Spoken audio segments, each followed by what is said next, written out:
A nivel global, los bancos centrales enfrentan una situación y es el hecho de que los precios han estado aumentando. Hay una situación en los Estados Unidos, incrementos de precio en el mes de octubre a niveles muy altos, muchísimo más altos de los últimos 30 años, pero lo mismo sucede en Europa, lo mismo sucede en el Reino Unido y así, pues en diversos países usted encuentra que los bancos centrales están enfrentando esta situación.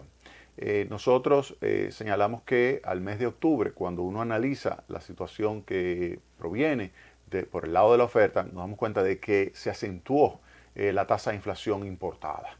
Específicamente, usted tiene que por el lado de la oferta, tiene una disrupción de la cadena de suministro, tiene un aumento de los precios de los combustibles, tiene una disminución de la disponibilidad de bienes fundamentales, como es el caso de los chips, que se utilizan para una cantidad enorme de productos y al no poder producirse esos productos, esos bienes, pues esto hace que inmediatamente suban los precios. Usted tiene que al mismo tiempo, es obvio, que se ha registrado un aumento de la demanda y cuando usted observa entonces la inflación y la separa en la inflación de bienes durables, como es el caso, por ejemplo, de un automóvil, como es el caso de computadoras o como es el caso de electrodomésticos, usted se da cuenta de que efectivamente la tasa de inflación es muchísimo más acentuada, su variación, su tendencia ascendente, que la inflación o variación de precios de otro tipo de bienes, como el caso bienes o servicios. Y eso obviamente que comienza a manifestar de que efectivamente hay una situación por el lado de la oferta que está afectando. Originalmente se señaló que eso es un fenómeno transitorio y todavía se dice.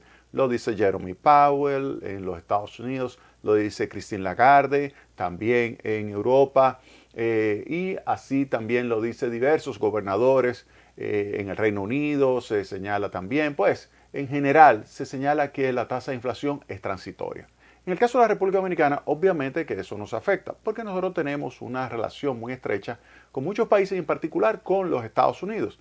Y si allí está siendo impactado, se está registrando una aceleración de los precios, es lógico que nosotros también pues, nos veamos afectados por ese incremento de precios. Por ejemplo, nosotros tenemos una relación muy estrecha entre los precios de los combustibles y la tasa de inflación doméstica, pero también los precios de los insumos, como es el caso del maíz, como es el caso del trigo, como es el caso de los aceites, que inmediatamente se comienza a registrar aumentos de precios en los mercados internacionales, pues eso se traduce en un aumento de los precios locales, porque aumenta el precio del pollo, aumenta el precio del cerdo, aumenta el precio de los aceites, aumenta el precio del pan, todo aumenta porque hay un empuje de costos. Y esto obviamente que uno tendría que hacer el análisis diciendo, bueno, ¿qué parte de la inflación, qué parte de esa inflación que al mes de octubre en la República Dominicana es 7.72%, muy por encima de lo que es la meta? La meta, recuerden que es 4% más menos 1, es decir, que si tenemos 5% de máximo de tasa de inflación y estamos en 7.72, eso significa que estamos 2.7 puntos porcentuales por encima de la meta. Y eso está muy por encima incluso de lo que es el promedio esperado cuando tenemos como gobernador del Banco Central a Héctor Valdés. Porque cuando está Héctor Valdés como gobernador del Banco Central, generalmente la tasa de inflación promedio es de un 5%. Este año será de 7.72% a la fecha de octubre y pudiera terminar entre 7.5 o 7.7. No sabemos exactamente, pero pudiera terminar en ese rango. Así las cosas, uno pudiera decir, bueno, si yo separo lo que es el efecto de la importación, nos damos cuenta de que la inflación importada es el principal elemento que está afectando la variación de los precios en la República Dominicana. Y así uno pudiera decir, bueno, en los Estados Unidos, los precios de los combustibles, ¿qué ha sucedido? Bueno, el presidente Biden ha estado presionando para que los precios de los combustibles bajen.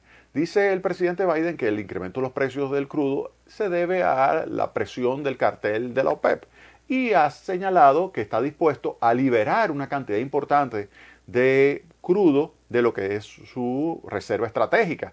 Es una reserva que tienen los Estados Unidos y que la puede utilizar en cualquier momento para presionar hacia la baja los precios. Y de esa manera se reducirían los precios, por ejemplo, de las gasolinas, que está generando un malestar importante en el territorio estadounidense y una baja de la popularidad del presidente Joe Biden. Entonces, la tasa de inflación en los Estados Unidos, debido a esos incrementos por el lado de la oferta, que ya comienzan a tener cierta persistencia, es decir, que ya comienzan a ser más presentes de lo que uno pudiera pensar que pudiera tener características de transitoriedad de la inflación, persistencia es que se mantiene a lo largo del tiempo con mayor intensidad, pues eso que estamos viendo, que se comienza a observar, entonces comienza a preocupar a los Estados Unidos, que al mes de octubre registró una tasa de inflación de 6.2%.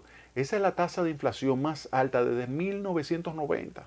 Desde 1990 no se registraba una tasa de inflación en los Estados Unidos de 6.2%. Obviamente, ahí usted tiene dos grupos. Tiene el grupo de lo que se llama teen inflation, que son aquellas personas que han señalado que es porque el gobierno ha estado gastando mucho, porque se dio una cantidad importante de apoyo a segmentos de población que perdieron su trabajo, se le envió cheques para que pudieran seguir consumiendo. Y eso es importante. ¿Por qué? Porque si no se hacía, era peor lo que iba a suceder en la economía de los Estados Unidos, como sucedió en 1930, 1931, que fue una recesión brutal, una depresión brutal que generó un aumento del desempleo y una pérdida del nivel de bienestar, que obviamente los Estados Unidos prefieren tener algo de inflación y no tener esa situación de recesión y depresión económica como se registró en los Estados Unidos en 1930. Ellos no quieren eso. Entonces prefieren algo de inflación. Entonces, no obstante, hay quienes señalan que se le ha ido de las manos, que se generó un aumento de la demanda, pero ese grupo de teen inflation, donde está Larry Summers, un extraordinario economista, profesor de la Universidad de Harvard,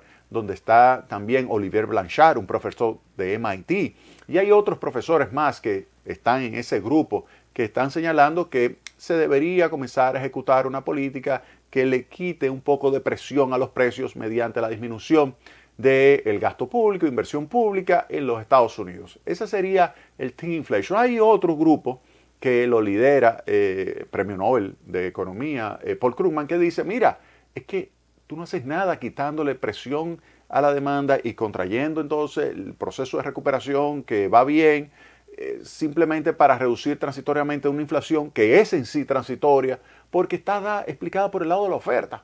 Entonces él pone unas gráficas donde señala cómo ha evolucionado el índice de precios de productos que son productos vinculados a lo que está sucediendo con la disrupción de la cadena de suministro. Por ejemplo, automóviles, por ejemplo, computadoras, como es el caso de pantallas, como es el caso de equipos electrónicos, que ha impactado la disrupción de la cadena de suministro, sus precios. Y dada la demanda, que no es que esté mucho más alta de lo que estaba antes de la pandemia, porque ese es un punto importante de Paul Krugman. La demanda no se ha incrementado mucho más arriba de donde estaba antes de la pandemia. Ahora, si la oferta está abajo y la demanda sube, pues es lógico que se cree un exceso de demanda y que eso produzca un aumento de precio. Entonces lo que dice Krugman es, si tú reduces la demanda, lo que estás es matando el proceso de recuperación. Mientras que si tú esperas un poco más que la oferta se ajuste, que la oferta comience a recuperarse, entonces con eso tú pudieras perfectamente esperar que la tasa de inflación baje. Pero comienzan los bancos centrales a estar, pues, no del todo decididos a aumentar las tasas de interés, pero sí ya más propensos a aumentar las tasas de interés. Eso es un punto importante. La propia Reserva Federal ya comienza a discutir y poner en la minuta de que pudiera estar evaluándose la necesidad de incrementar la tasa de interés. Hay muchos países de vías en desarrollo, mercados emergentes, que ya subieron sus tasas de interés. Ya subieron sus tasas de interés para poder enfrentar la inflación y esa inflación importada porque comienza a impactar a la población. Entonces, en los Estados Unidos se está esperando todavía. El presidente de la Reserva Federal, Jeremy Powell, ha decidido primero comenzar a desmontar el programa de estímulo monetario, que es el programa de compra de bonos, inyección de liquidez que se estaba llevando a cabo. Está comenzando a desmontarlo y esto lo está haciendo con un horizonte que terminaría en junio. En junio del año que viene, ya no habría estímulo monetario, es decir, de esa inyección de liquidez mediante la compra de bonos. Primer elemento.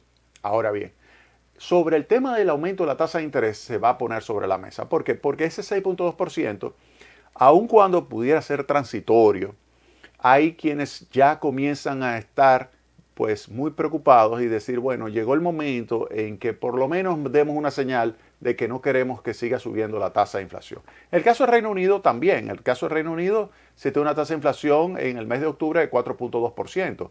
Y eso obviamente que pues genera esa decisión que se puede poner sobre la mesa de que en qué momento se pudiera subir la tasa de interés. En el caso de Europa, la zona euro, Christine Lagarde ha señalado claramente de que no está dispuesta a aumentar la tasa de interés porque ella no quiere, por el hecho de que la tasa de inflación esté ahora mismo por encima de la meta, como es el caso de Estados Unidos. Fíjense que ese 6.2 está muy por encima de la meta, que es 2%, es 3 veces.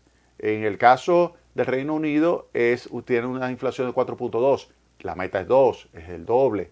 En el caso de la República Dominicana, la meta es 4% más menos 1, es decir, que va de 5 y tú tienes que la tasa de inflación es 7.72 a octubre.